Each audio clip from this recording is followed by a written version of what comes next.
This side Shiv Kumar and आज हम लोग स्टार्ट करने जा रहे हैं सेट्स, जो कि सेट्स का बेसिकली एक इंट्रोडक्शन चैप्टर होगा, इंट्रोडक्टरी। ये one of the most important topic होता है जेई या फिर ट्वेल्थ आपके बोर्ड के लिए या 11th बोर्ड के लिए। इससे डायरेक्ट क्वेश्चन तो ज़्यादा नहीं होते हैं, मगर इससे आप बहुत साइंस, स्कीम, लॉग, ये सब आपको इसी पर बेस्ड मिलेंगे। तो मेरा नाम है शिव कुमार और चलिए स्टार्ट करते हैं। ये इंट्रोडक्शन चैप्टर होगा तो इसको बहुत जल्दी हम लोग ख़त्म कर देंगे। सो मैथमेटिकल सैम्बल्स, सेट्स, ये नया सीबीएसई के लिए नया टॉपिक होगा, मगर आईसीआईसी वाले स्टूडेंट तो ये सब पहले से पढ़ चुके होंगे। सीबीएसई के लिए मैं बता देता हूँ कि कुछ स्पेशल सिंबल्स होते हैं जो कि रिप्रेजेंट करते हैं सेट्स में इसमें 8 सिंबल्स होते हैं, जिसमें से पहला सिंबल होता है बिलोंग्स टू का। सो बिलोंग्स टू का सिंबल आप लोग कुछ इस टाइप से देख सकते हैं। उसके बाद इम्प्लाइज दैट ये सिंबल जो है मेनली एक स्टेप से दूसरे स्टेप में लिखा जाता है।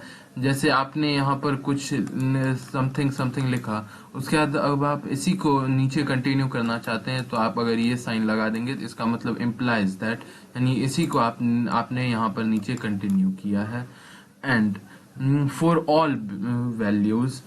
ऑल वैल्यूज ये शॉर्टकट के लिए यूज किया जाता है। वैसे तो इसका ज्यादा यूज होता नहीं है, मगर अगर ये यूज होता है तो सिर्फ शॉर्टकट दिखाने के लिए कि मतलब अगर कोई 5 है तो 5 उसके बाद अगर ये सिंबल लगा देगा तो this means that all the value of element जो कि उस सेट में सबका वैल्यू 5 ही होगा।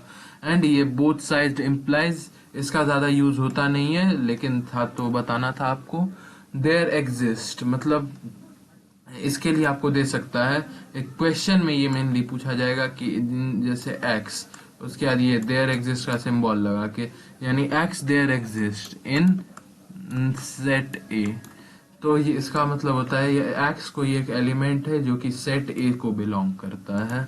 एंड ये इक्विवेलेंट टू और इक्वल टू में क्या डिफरेंस है, इक्विवेलेंट में 3 डॉट क्यों लगता है, ये सब आगे का कॉन्सेप्ट है, अभी नहीं ये सब करना है। उसके बाद does not belongs to, if let's say कि कोई एक सेट है, मान के चलिए सेट ए, सेट में हमेशा अभी के लिए आप लोग याद रखेंगे कर्ली ब्रैकेट लगता है।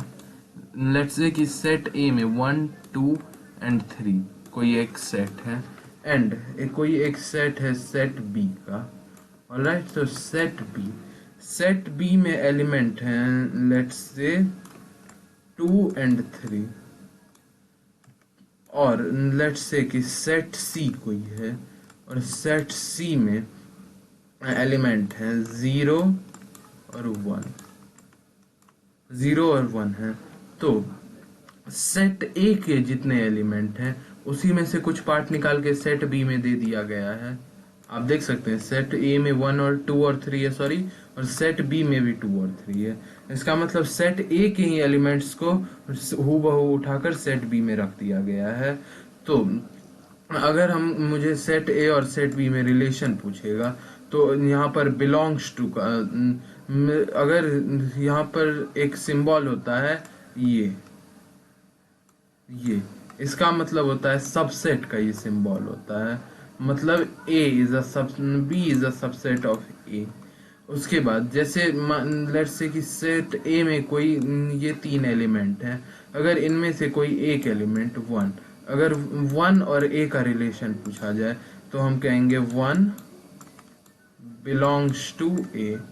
लेकिन वहीं पर यहाँ अगर आपको 0 और ए के बीच का रिलेशन पूछा जाए तो ए में तो 0 का कोई एलिमेंट ही नहीं है, तो यहाँ पर हम देंगे ये बिलोंग्स टू का सिंबल, उसके बाद एक ऐसे, इसका मतलब होता है डज नॉट बिलोंग्स टू, मतलब 0 नाम का कोई भी एलिमेंट सेट ए में है ही नहीं।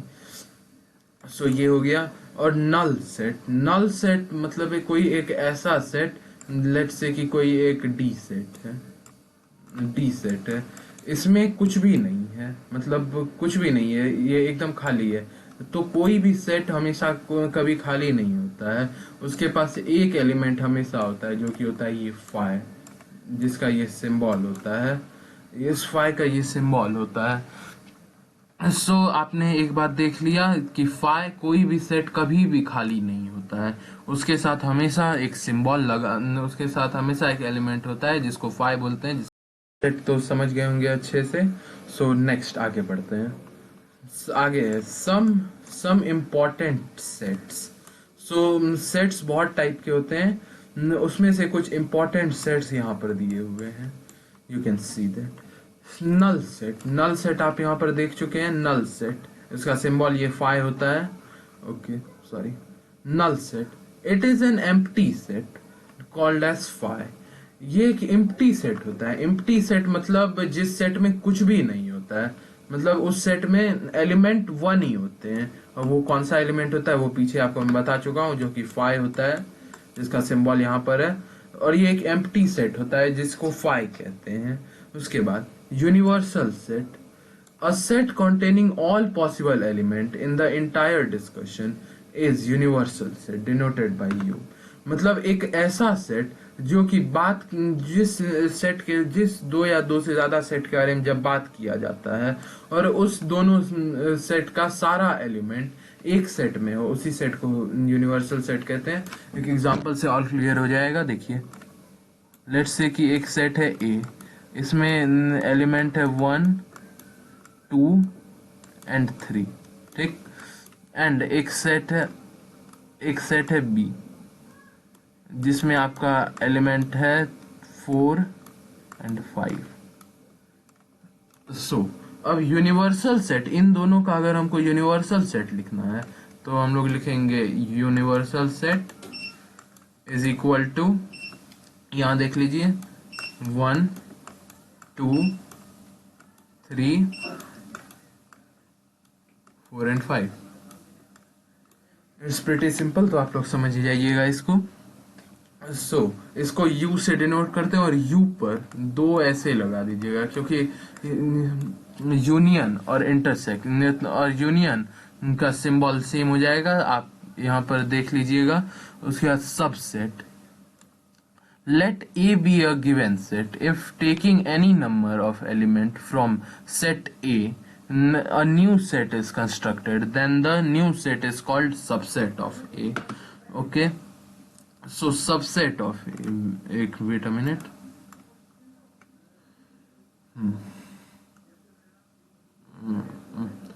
subset of A, all right।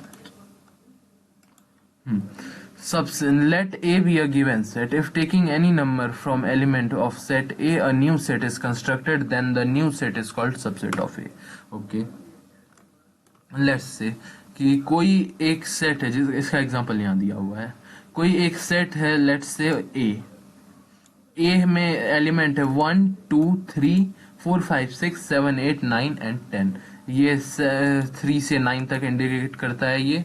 उसके बाद बी एक कोई सेट है, उसमें एलिमेंट है 2 3 एंड 9। उसके बाद सी एक कोई सेट है जिसका एलिमेंट है 1 2 3 9 और 10। उसके बाद डी कोई एक सेट है जिसका एलिमेंट है 0 1 2 5, ठीक है। यहाँ पर बी, उसके बाद ये कौन सा सिंबल है, ये तो अभी तक आप लोगों ने नहीं देखा है। So let me explain. This indicates, ये जो सिंबल होता है ये इंडिकेट करता है सबसेट को।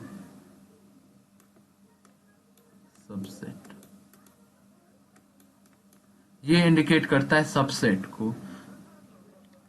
यहाँ पर बी और ये सबसेट का सिंबल और ए, तो इसको कहेंगे कैसे, इसको प्रोनाउंस करेंगे B is a subset of A, ठीक।